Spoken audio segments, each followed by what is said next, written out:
Ladies and gentlemen, welcome to today's edition of Press R. Never, never again. Manyo people in Yaoundé echoed the voices of many Cameroonians to vehemently condemn the November 6 Ekweko attack that left close to 30 people dead and much property destroyed in Mamfe. July this year, a 2-year-old boy survived a plane crash in Sudan that killed over 100 passengers on board. The mudslide at Bankolo in Yaoundé on October the 8th, 2023 that left over 30 people dead spared the life of a 1-month-old baby. That is how nature protects children when they are left on their own. But what happened in Mamfe? You pull people out of their houses, including children, shatter their bodies with bullets and char some of them with fire. And what is worse, display their bodies on social media. Social media is still difficult to control in our society, and Cameroon played host to an international forum on social media regulation. Our focus on Press R today will be attempting to answer the question, why is it difficult to regulate social media in Cameroon? And to talk about these two topics, we comment on the first and focus on the second. We have the following guest. Ngala Desmond Ngala is a consultant on social media use. We are pleased to have you on Press R set today. Thank you, Killian. The pleasure is mine to be here once more. Yes, and we share that pleasure and meet Ivor Babila Nyamdi, who is a digital forensic expert.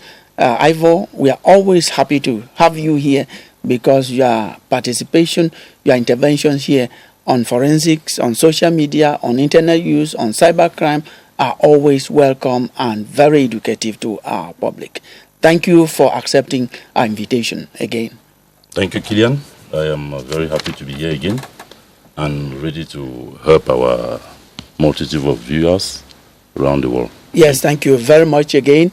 Let us introduce to you Dr. Winfred Mfu, who is a technical advisor and telecommunications expert in the Ministry of Post and Telecommunications.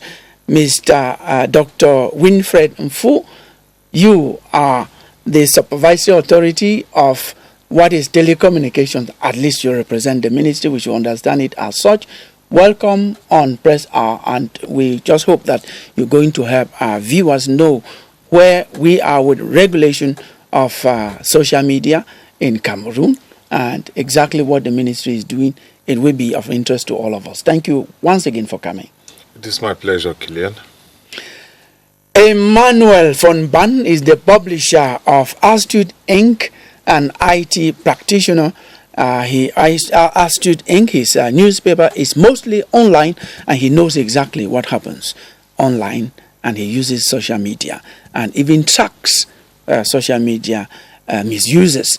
You're going to meet some of them in the roles that I just introduced to you, ladies and gentlemen. Let us start the program with press review. Emanuela Vemni read the newspapers for us, and here is what she came up with.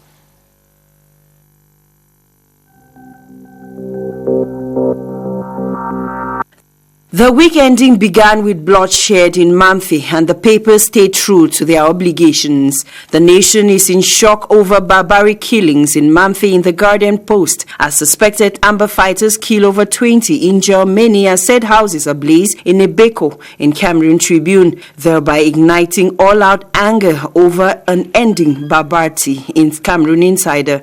A massacre unpardonable in municipal updates. Cameroon Tribune lacks words to qualify the horror, thus making Manu to celebrate Bia's 41st anniversary in fire, blood, and tears in the median. Yet Bia condemns the massacre and condoles with victims in municipal updates. Just when Cameroon Tribune projects light on poor Bia for 41 years of the New Deal government, the good, the bad, and ugly of President Paul Bia's 41 years in power presented in the Guardian Post. Yet calls galore for 90-year-old Bia to seek re-election in Newswatch And as CPDM militants say opposition is dead in Dian in Cameroon Acres, over 200 SDF militants decamped to CPDM in Dian in the Horizon. The reporter through this move sees SDF bleeding at Bia's 41st anniversary in power. And as CPDM cripples opposition in Dian in the Guardian Post, CPDM FACO 3 wants more Bia years in volcanic times. The Post newspaper then chronicles Bia's Cameroon at 41 as a sip of champagne for some and vinegar for others, happening when Bamenda denizens blame elites in government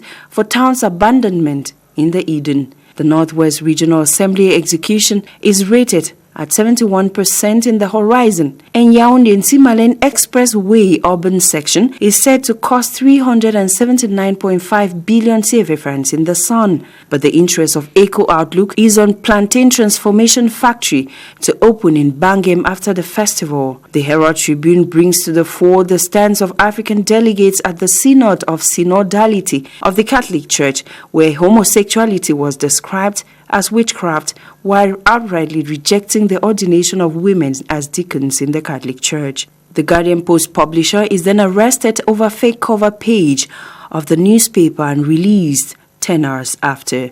Son Bahana, national coach of the Indomitable Lions, named a 24-man squad for the World Cup qualifier matches in Cameroon Tribune. Until I come your way again, this is your Hour with the Press.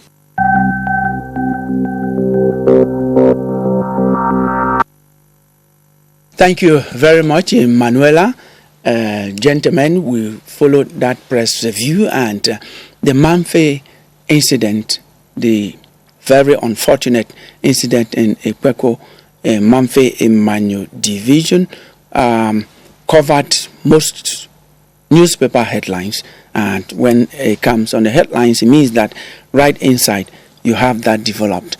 And I was talking about children being killed. A child was killed mercilessly in Mamfe, and for those who even read the Bible, you know that in Psalms 91, verse 10 to 11, tells you that God protects children, and Matthew 18:10 tells you that children have guardian angels, which means that whatever happened, no child should be touched because they are innocent. We are not saying that the killing of any person is justified. And talking also about children, the plane crash in Sudan, that was in July this year, only spared one child who was found on 3 branches hanging there by a passers-by and was taken to the hospital, and the child survived. In Bankolo, also in Yaoundé, we had the most light, a child of 1 month, actually 1 month because he was 2-year-old, was spared by nature. Why do people go to kill people, including children? That is what we are talking about, and we are beginning with the incident in Mamfe, in Ekweko, right inside Mamfe 1, I think so. We're beginning with you, Ngala Desmond, condemned as the Mamfe people, the Manyo people gathered and said that it should never happen again. This is to be condemned. So it's barbaric incident, whoever did that. Exactly. Killian, I think we are of the opinion that time has come when we need to actually even stop condemning and go to actions and bring people to book. We are all humans. There is no need, there is no justification for a person to take another one's life to show and prove a point. And what happened in Mamfe should not even be thought of. It should not even be thought of as a film script. No, actually happen in reality. Some of us are really very touched because we know people who's lost families, people who were actually living and sleeping in their rooms and were pulled out and killed. And the question we are asking, it's a rhetorical question, how long are we going to keep condemning, get out and do public speeches? I think we need to move past that stage now where we're condemning and we're calling on the public. It's not an issue of justifying and proving a point, but human life should not be touched. Property should be spared. Let's actually go through the argument of the pen and put out our grievances and leave it. And if you are one of the supporters of what is happening, we call you actually to desist from this, because this is no more political. It's actually touching human lives, and it's against human rights and every fundamental rule that promotes human beings. Exactly so, Desmond Gala, Emmanuel Fonban. This cannot be justified under no circumstance. I think you buy that idea. Yes, Killian, absolutely. It should not be justified. It's very shameful, and or we even take this picture to even the animal kingdom, like a jungle.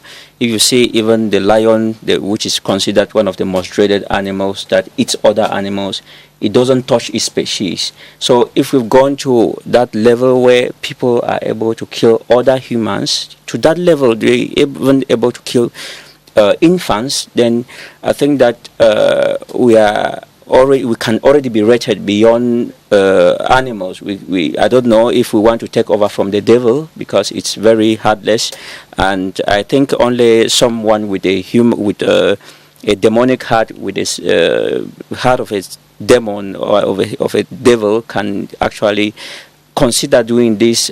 And I will remember that this is not the first time that we are condemning this.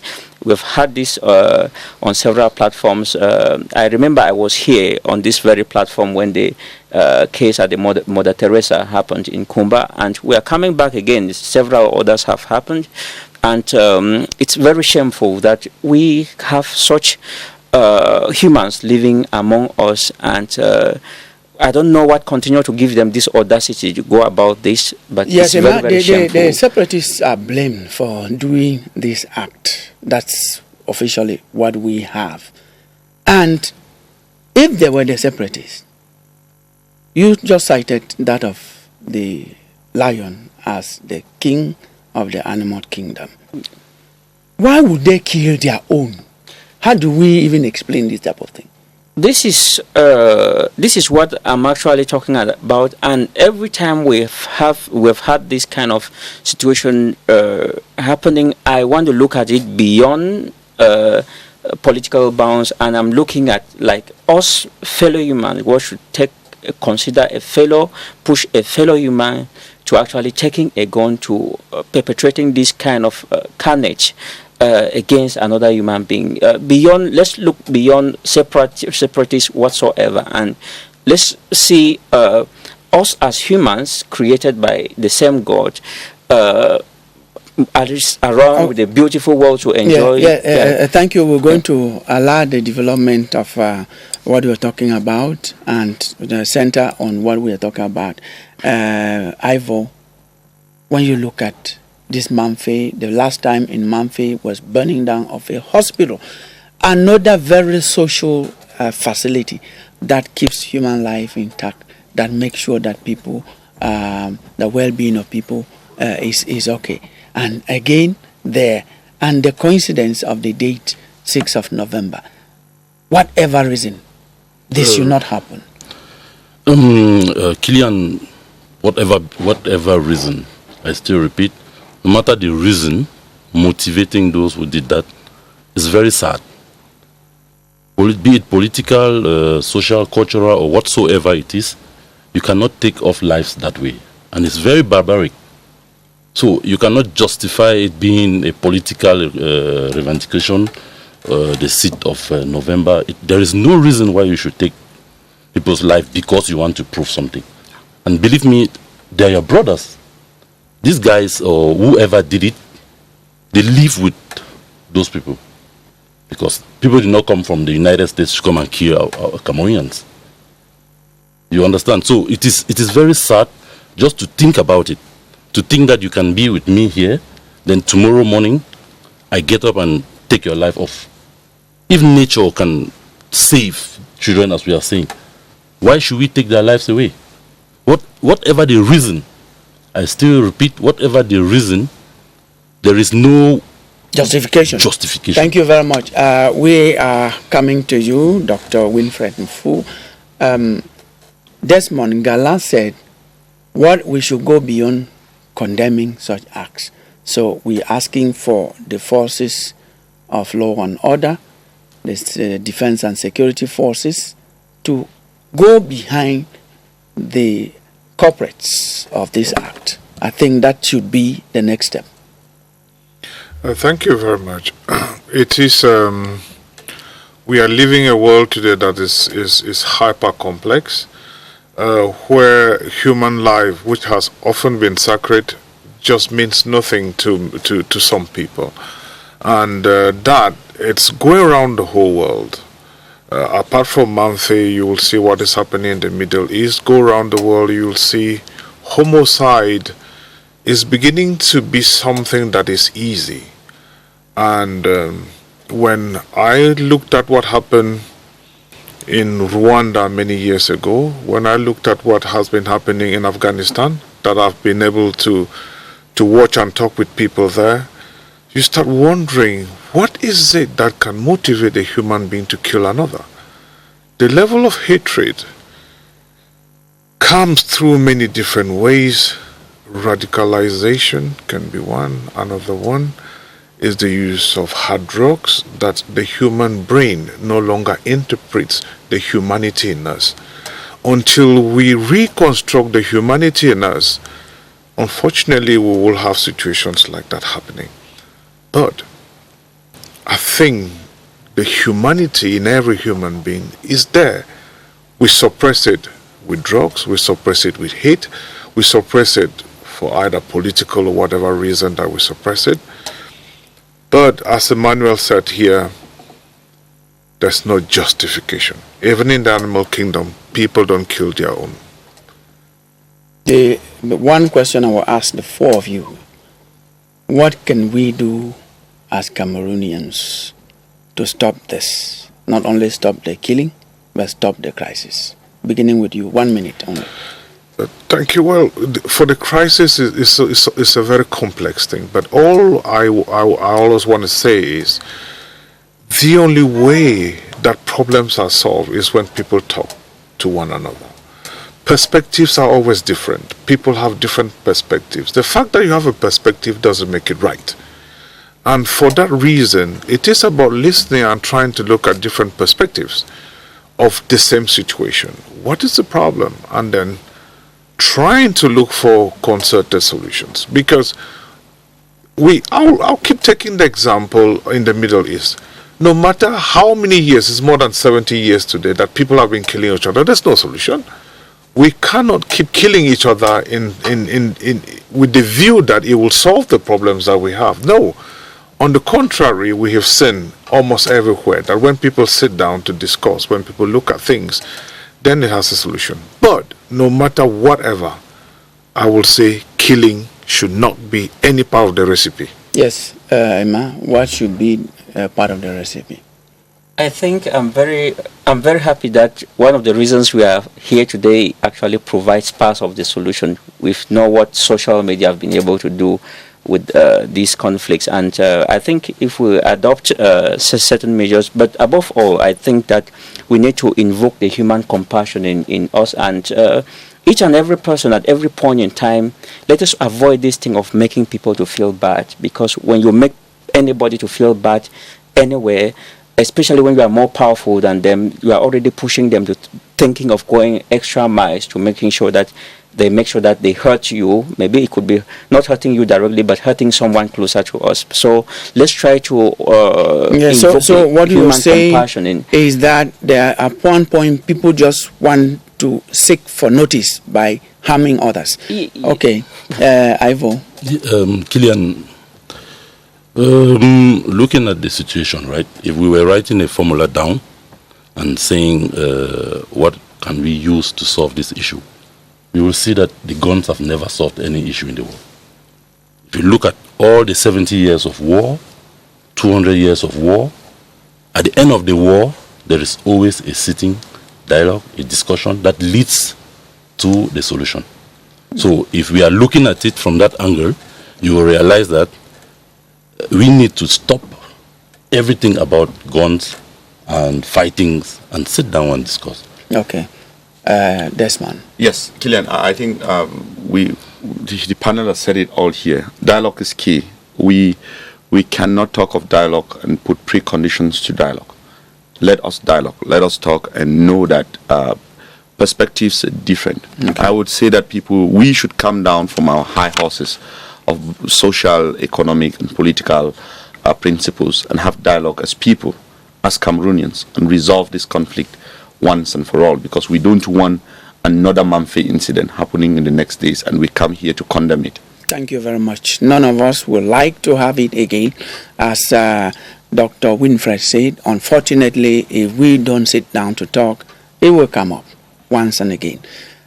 And it's at this moment, ladies and gentlemen, that we're going to go into our focus on Press Hour today.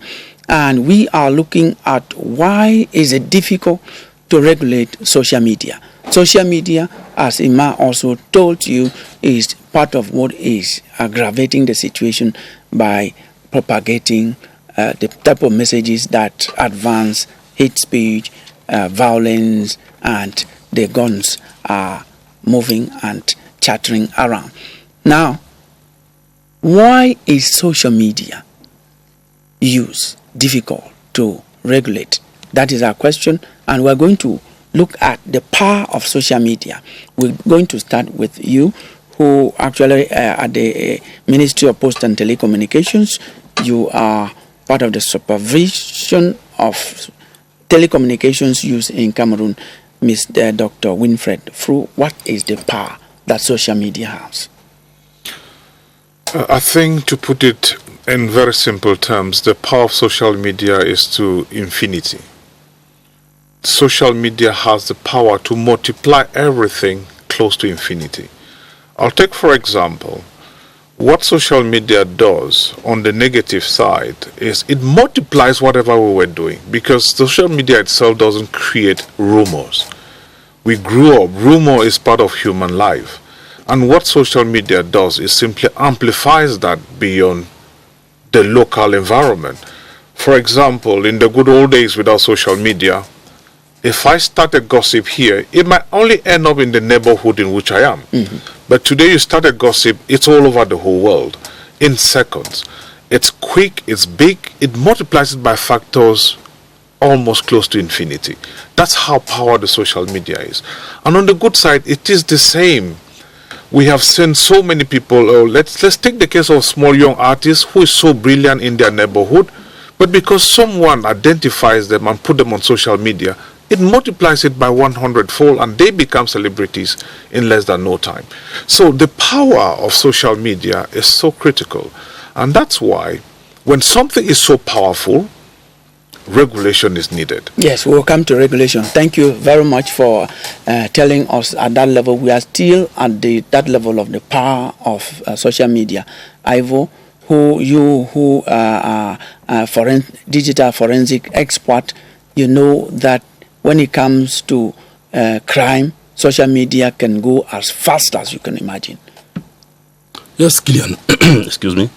The social media actually was created for communication. It's like a different world where you go and communicate with your family and your friends and everything. The same like the physical world out there. There are criminals there waiting for you. And as we say, this power is as powerful as me talking to you. If you think about communication as a single word, you understand how powerful social media is. Now, I'll take you one example. We are here today, I can talk to you easily like this. But in those days, I will not talk to you easily like this if there was no phone, if there was no Facebook, if there was no WhatsApp. But today, it has become so easy that you are as close to me as my phone. So if I have any information to send out, it is very easy. I just need to pick up my phone, go onto any social media. There are so many people talk of Facebook, but there are so many. And post anything I want to post. It is thanks to that social media, Facebook and others, that so many people around the world are watching us live right now. Exactly. So as you said, that is one of the good uses of social media. Yes, Desmond Ngala, you are a consultant on social media use, the power of social media. We are still on that.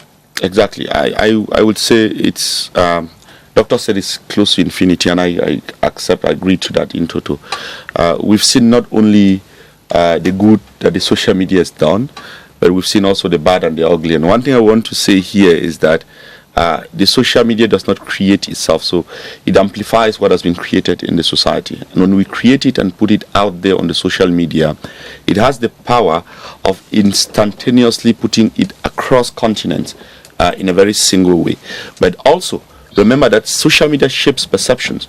The people who think, who live, who eat and sleep on social media, which means the more you see, the more you get connected to these platforms, the more you begin to think that everything you see there is true. And we've seen the consequences of this. So yes, as social media is a good connector for communities, for people to actually stay in touch with others, it also has its bad sides of it. And that's why we're advising people to be careful, to think before they click on Thank you social very media. much, Emma. We are on the power of social media. Something to add to the three speakers before you?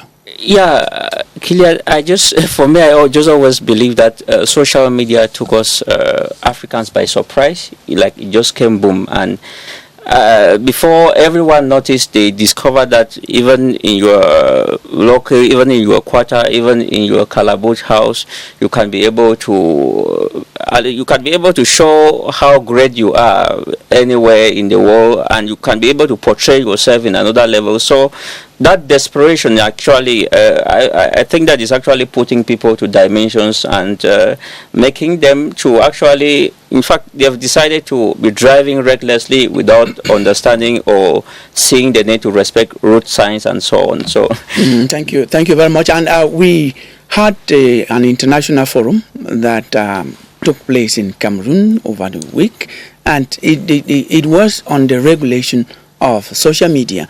We talked to the National Communication Council President, Mr. George Bonkan Kalabukse, and we've also asked him what is the impact, the power of social media. Now, we're going to ask him other questions, but that is the first question he has to answer, the impact of social media on our society. The social media is followed more than any other media organ in Cameroon today. If we take the example of what we had a couple of years back, 5-6 years ago, about less than 10% of Cameroonians were open or were connected to the social media. About 3 years ago, the figure moved to about 15%. Today, we have about 40 to 45% Cameroonians who are hooked up to the social media and who consult, who have access to the social media daily, if not hourly, if not every minute. And this figure is growing very fast. So a publication of online publication is very, very present. And there are so many people, especially the younger people, who don't have time to watch television or listen to the radio or read newspapers. All they do is to consult the social media for whatever things they want to do. So the impact is growing and the impact is huge. There from the President of the National Communication Council, George Bonkan Kalabukse. He is going to tell us what they are doing as the regulatory organ of communications in Cameroon. But before we go back to him, we're going to ask you to just give us snappily some of the misuses, how social media is misused. Just one example each, beginning with you, Desmond. I should also say here that behavior on social media and in the society is part of your job. Thank you. A typical example of the misuse of social media has been largely in Cameroon, the sharing of misinformation, but also questions of hate that we've seen on daily basis. But I will tell you that beyond hate speech, which is being actually propagated on the social media, misinformation and even disinformation that we're seeing a lot of people taking to the social media to share private content of other persons, and as well as violence. We can give you examples on this all day long to show how someone insults or removes humanity from another person based on their background, on their tribe, on their language, on their gender. Someone actually taking a story and twisting it to fit their own social or economic or even political agenda. We're seeing it on daily basis, but we are also seeing people who snap pornographic content and put on the social media. Actually misuse and they blackmail some people using such pornographic or some other stuff. You started by talking about hate. I know you are the national coordinator of the NGO Defy Hate Speech Now. For all this while you've been doing, have you measured to see some people think that hate speech is instead increasing, is not decreasing in Cameroon. Thank you, Killian. I think that they might not be wrong, but before we started with a baseline study of what hate speech in Cameroon was. And when we look at the numbers today, we discover that in as much as we see an increase in hate speech on the internet, we are understanding also that the number of people using the internet has increased.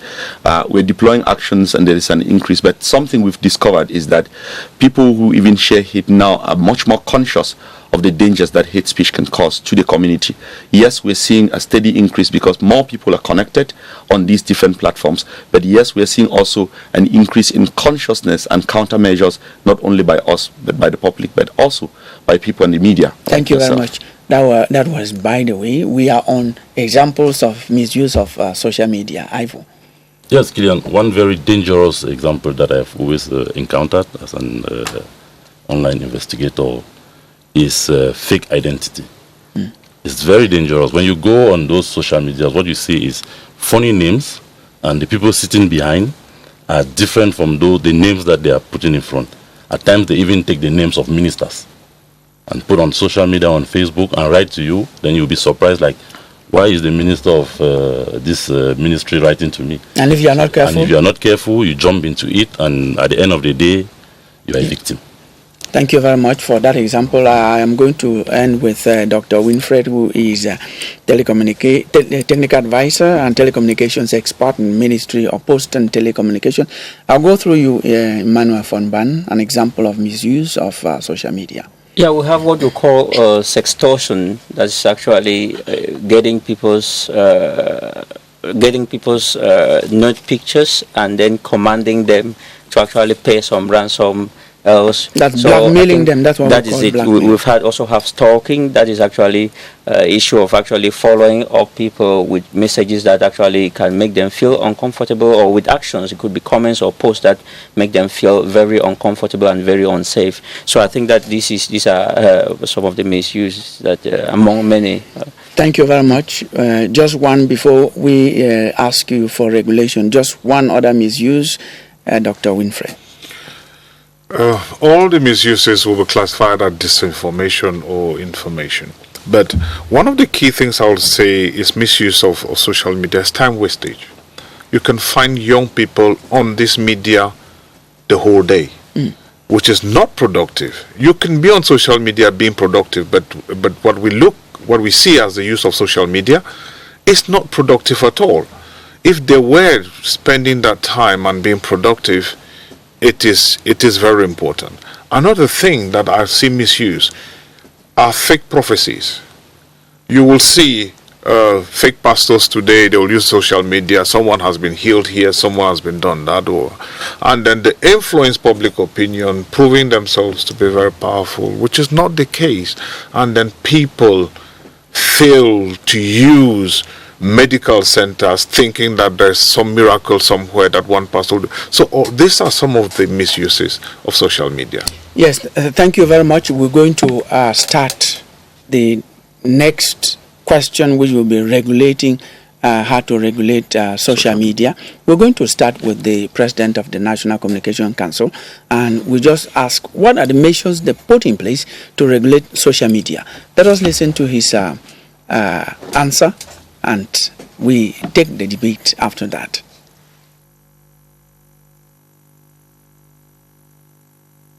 That is a wide and complex question because, first of all, at the level of Cameroon, we don't have any laws that guide us in trying to regulate social media content. Two, it's a broad and complex subject in the sense that we are not the owners of the platforms. That is the superhighway on which this information goes. Thirdly, we have no control over the people who use the social media. What we have is the capacity of helping people to understand, and we think that we do that with non-governmental organizations and other interested parties. First of all, educating the public on the use of the social media.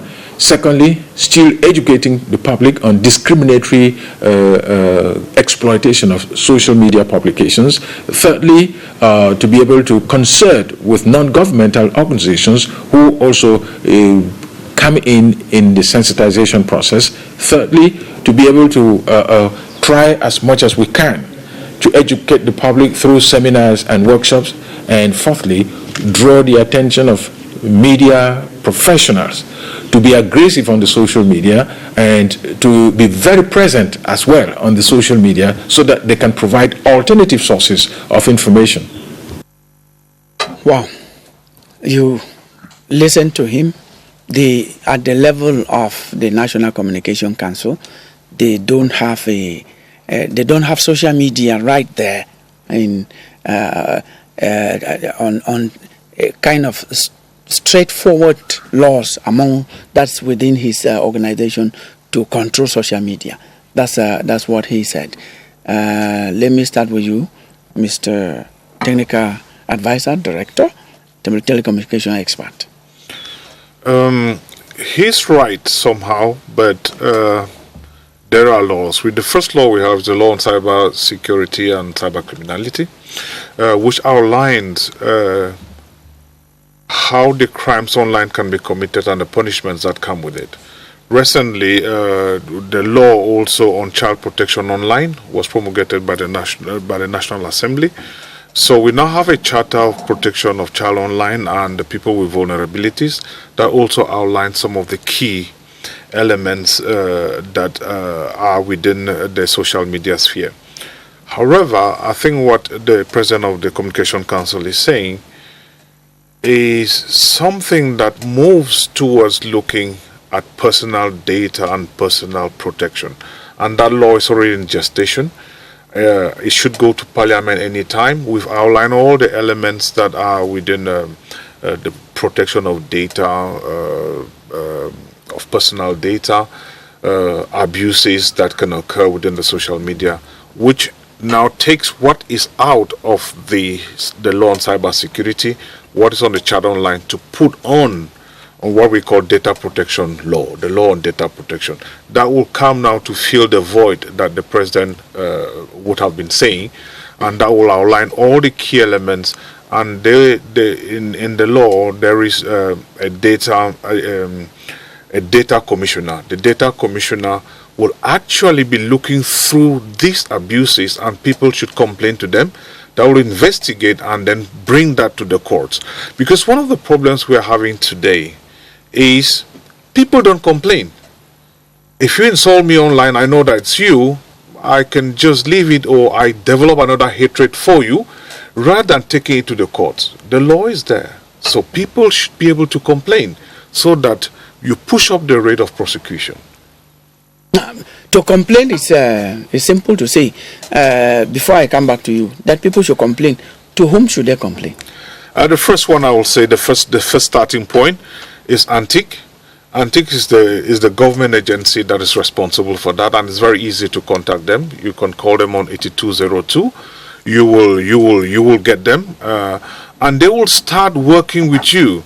There is also the National Gendarmerie and the National Police, especially the Judicial Police and the National Gendarmerie, what's called the SED. These are specialized organs that if you complain to them about something, they have the tools that they can start investigating, and the three of them work together in a way that they should be able to pinpoint what is happening. However, there's one thing which has to be defined by the law. When we talk of hate speech, what exactly is hate speech? What to you might be hate speech, to me it's a normal discussion. And that is where the National Council is supposed to come in, or some other organization supposed to come in, to start defining what is hate speech, what is unacceptable behavior, what is it? Because those are the things. I'll take, for example, if we talk about gay and lesbianism, to us here it looks strange. It's a crime. It's out of law. Yes. But in the West, that's what's even promoted by even politicians, by the governments. So it is about us sitting down, first of all, to define what we consider as ills. And those ills will take what is in real life, mix it with what happens online, to be able to say what can constitute prosecution for the prosecutors to be able to to actually prosecute those who go against. So that's the gray area which I think the president was also talking about. We need to know what is hate speech. Now, talking about hate speech, there's somebody here who knows, who has defined what is hate speech. We're not going to divert for long. Just to answer that question, what do we put into hate speech, Desmond? It's, I would say, contextually to Cameroon, and I'm happy that Mr. Technical Advisor is bringing it back to book, is any form of communication, written, verbal, artistic, any way that you can communicate with another person in trying to remove humanity from the person based on particular characteristics or criteria. And one of them you just cited there, which I don't want to go into. If locally in Cameroon we see it is wrong to actually look at somebody from their tribal or their facial or the gender perspective, and you actually attack that person, you try to denigrate that person, you want to make them feel bad, you want to actually make them feel less humans because of that identity. We're talking here of communication that is hateful in this context. And I must say, Killian, that there is no universally accepted definition, but countries and organizations are using, and it's also a call for me to call on authorities like Mr. Technical Advisor is saying, to actually sit down with people and let's define what is hateful to us as Cameroonians. Let's not look at Cameroon from a perspective from a Western. Thank you. I think we got that now. Ivan, we're talking about regulation, and we are told that it's very difficult to regulate this area. You are a digital forensics expert. That is, you do on the digital platform what the forensics police do. That is a crime that is committed here. There's no trace, seemingly, apparently, but they come here, they're going to bring some evidence that's going to track the culprits and bring them to book. So, the difficult to control social media misuse? Killian, the difficulty to control is at the level of the regulations. Everything is under the regulations. The difficulty first is because you talk of freedom of speech, and the platform or the social media is a communication platform. If you go there and stop people from communicating without a clear regulation that does that, you are affecting their freedom. So today you heard the president saying it is difficult. There is nothing that is technically difficult. Okay. Technically speaking, what can you do to track down people who misuse social media?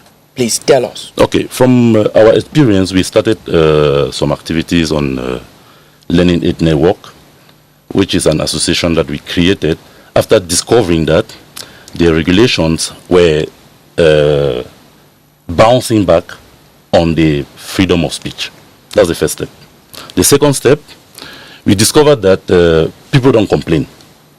As our technical advisor was saying, people don't complain. You go online, you discover that somebody insulted you, you continue in the conversation. No, you should complain. If when a thief now they know cracks that to they your should house, complain to Antique, to the police, to the gendarmerie. that is not enough.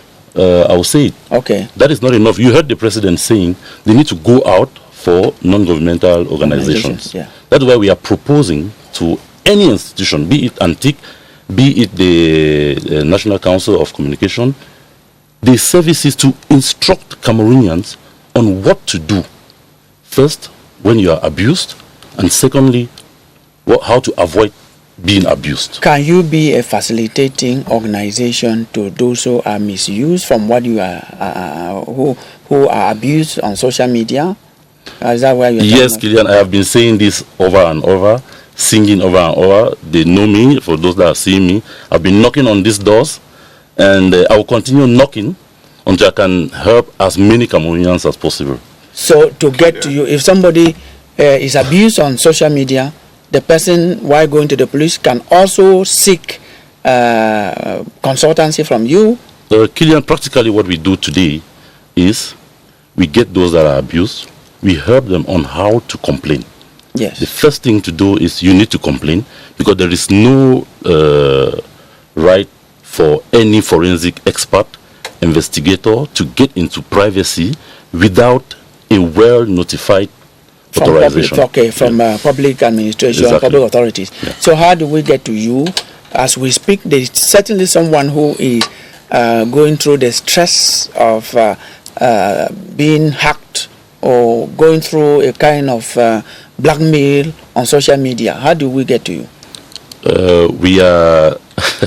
No, it's Yes. not advert. This is Okay. for public For public service. for public service, Lillian, I am in Cameroon for a moment, and you have my numbers. We have an office in Douala where we receive all those that have been abused and those that want to prevent themselves. But the first advice I'll give every Cameroonian is when you get a new mobile phone, you can get a tracker. It's there. You can get a tracker, or you can register your email number from the mobile phone. This is the number that permits any operator to track that phone, be it off or on. Yes, thank you very much. I like the technical way you've escaped. The question I ask you, since so many press viewers know me so well, if you are a victim of any such behavior on social media, come through me. I will get you to Ivo and he could help you. Come through me. I will get to the technical advisor in the Ministry of Post and Telecommunications. They will tell you exactly what to do. And Yes. for that, Killian, I'll just add something. Technically, it is not difficult to track and hold down these guys. The thing is, when you hold them one next, it is the instruments of regulation, the instruments that are there that are critical. But remember, also as he was saying, the internet was created by people who are anti-institutional. Okay. So the more you try to institutionalize the internet, the more you will have repression by those who actually created internet. Exactly. Because internet was created as a means of communication for people who could not communicate through the normal traditional channels, which then developed into a full-blown social thing. So therefore, there are these contrasting forces. As I said, the freedom of speech, that people believe you can say anything no matter what it is. But institutionally, you cannot say anything the way it is.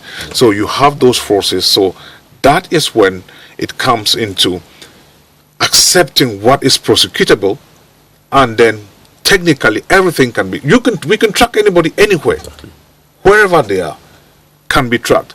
But the question is, what do you do with them when you get them arrested? No, that question. Let's arrest them first thing, and the rest will follow. I think so. To arrest, law must permit you to arrest. Well, he is here close to Antique, supervising Antique, I should say. Antique is connected to Interpol, so there is just no boundary to say that you can run away around the world as a criminal. You can always be tracked. Yes, Desmond, before I come to you, let us know from the President of National Communication Council whether he has heard in his institution some of the cases of people who misuse social media, and what are the sanctions he probably meted on those people. Let us listen to him again. We have had several cases brought to the level of the National Communication Council, but the interesting thing is that for now, our rules don't allow us to handle social media publications because we deal with the traditional media organs. That's where, but if we have something that appears in the social media and is picked up by a traditional media organ, we can now pick on that traditional media organ and deal with it and sanction it. But we have had complaints, but we've not been able to deal conclusively with the complaints because we don't deal with the social media. It's difficult to put a finger on social media publications, and sometimes when they come, you don't know who to accuse or who to answer, who to call to answer for the accusations that has been brought to the National Communication Council. Okay, good to hear. Yes, Desmond, reaction to that before you come up with what you wanted to say. I would say that the president has understood the challenge that it is with regulating social media. who do you regulate and how do you regulate? A platform created in California that is existing in Cameroon, you have a law that only limits itself to the sovereignty of this nation here. But this platform infiltrates and penetrates the sovereignty of the country and actually interacts with the people. Even other people and institutions here have adopted them. I still even see, permit me use this, government offices with emails using other domain names, whereas we have a national domain name that we use. Definitely, they would have to wait for it to get to the mainstream media before we do. So there is this symbiotic relationship between what is happening on the social media and what is happening on the mainstream media before regulators nationally can intervene. And at times we've seen them. At the National Communications Council, they say, no, we collected this information from the social media, so go after the person actually propagating this information. And quite quickly, Killian, complain. Yes, we advocate that people should complain. But we don't live in space. We live in Cameroon, we live in neighborhoods, we live in families where people complain and for 4, 5, 6 months, nothing is coming because the police is saying we are overwhelmed. We're seeing also, Antique actually told us very clearly, we escalate reports and it's for the police to act. This is the results we deposit at the level of the police and the gendarmerie. Let them act. And I'm calling on also state councils. There are acts that are committed against the law that are actually there online. It is for you to watch for public interest. Public interest. Not to wait for someone to complain. Thank you very much. There's something which you've said that tons and tons of complaints. The police and the gendarmerie, they are overwhelmed. We have the technical advisor and telecommunications expert from the Ministry of Post and Telecommunications.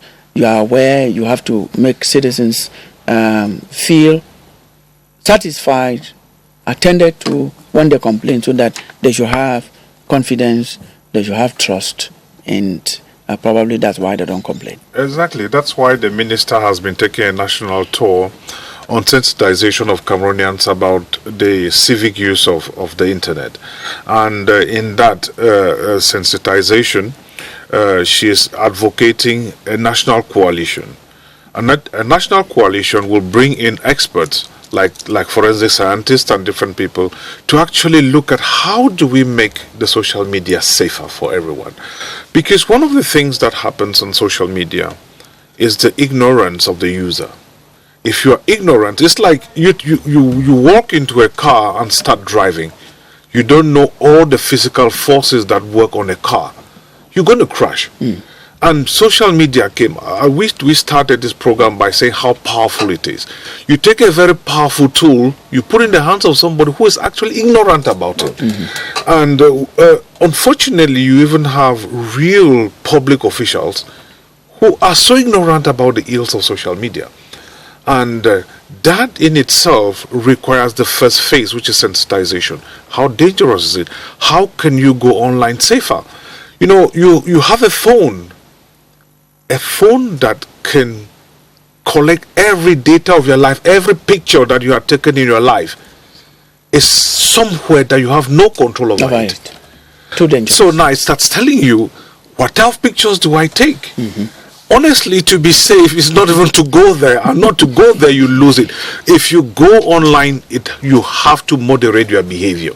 The type of picture you take, the speeches you make, what you do, if you do them in a careless manner, be sure it's out there, and someday someone's going to use it against you. So the first phase of defense is actually sensitization, understanding the tool you have in front of you, which is the phone or your computer or your laptop. If you understand it, there's so many millions and millions of safety features there that we don't even know about and we don't use it. Yes, just in 45 minutes, let our viewers know for how long the pictures, the data they put on out there in the cloud or in their net space, for how long does it stay? Indefinite.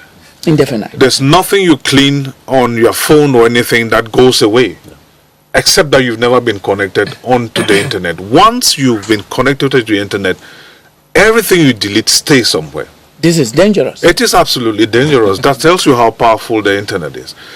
If you just take your phone one day and go to Google and just say Google Photos, one of the things it does, it collects even where you were with that photo, where you took the photo. And this, you accept it because Google asks you when you want to subscribe to Google. It says, we will collect data from you, and because you need the service, you say yes. Yes, when you say yes, it collects it, it stores it. The danger, he'll tell you, we will protect your data. But Google is also hacked like any other thing. And once they get hacked, then that data becomes available to whoever. And your detractors will use it for whatever reason. Thank you for that information. Very useful, Emma. We are going out. You are telling us, like the director is also saying, you can, at your personal level, IT practitioner, track someone who has hacked people and is using their phone. Yeah, they are they are moderate tools that we could actually train ourselves in to be able to because the truth is that there are a good number of people who conduct certain acts, but they don't know that they are actually means by which they could be followed up, and they just do it out of ignorance. And maybe before I go further, I just want to, because for some time now, since this actually started evolving and becoming a very serious threat, I've really been wishing that the Ministry of Posts and Telecommunication can work with our education ministries on creating a course that can go through all the schools, be it primary and all of that, on digital citizenship, because it is very, very important that we train our citizens on the decent use of social media and the digital space. Because I think that it's going to really help us in bringing down, because in other countries people already are beginning to be conscious that the social media is not actually an abstract space, that is actually a space that whatever we do there we could actually be chasing. So it will be very, very important if this stays that is it. So data center indefinitely. Yes, Ivo. Behavior, that is where we are facing out. Behavior, that is where everything lies. Because behind any crime, there is a criminal. And behind any peaceful person, there is a safe person. That's why in Learning Aid Network, we talk of digital safety. That stops you, trains you on how to get hurt.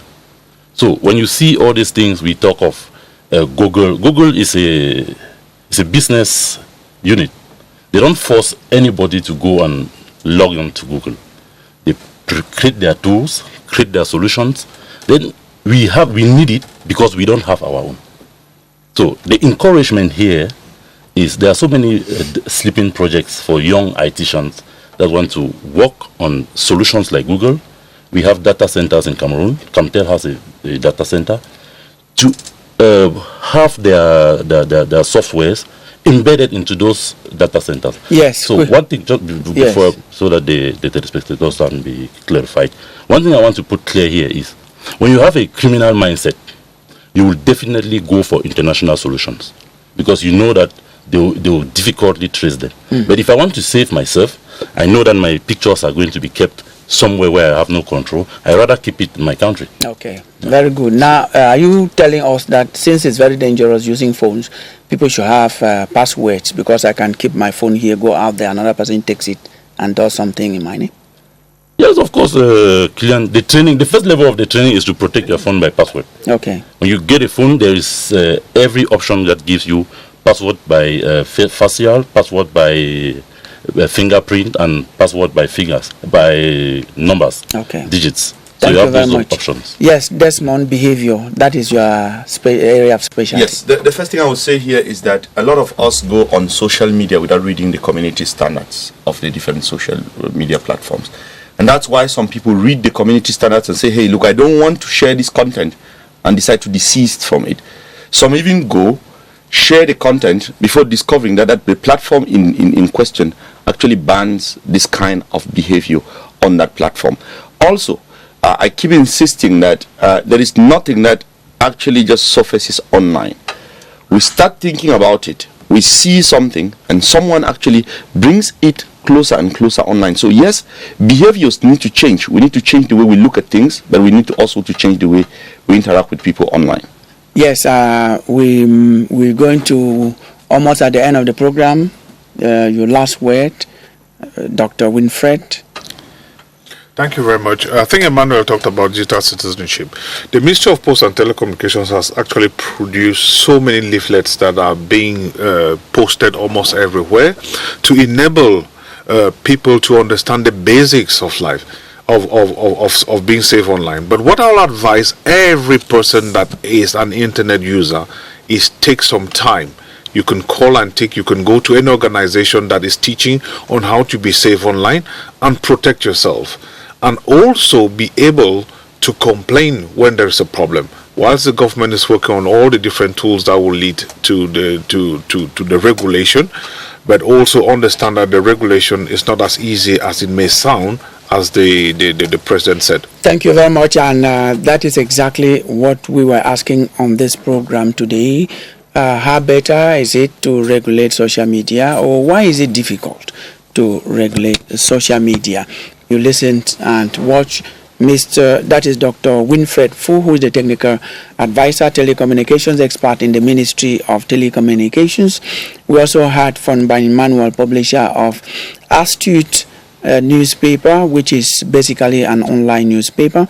We had Ivor Babila Nyamdi, who is a digital forensics expert. Thank you very much. And we also had Ngala Desmond Ngala, who is a consultant on social media use. Gentlemen, it was our pleasure as a production team of Press Hour to have you on the set today.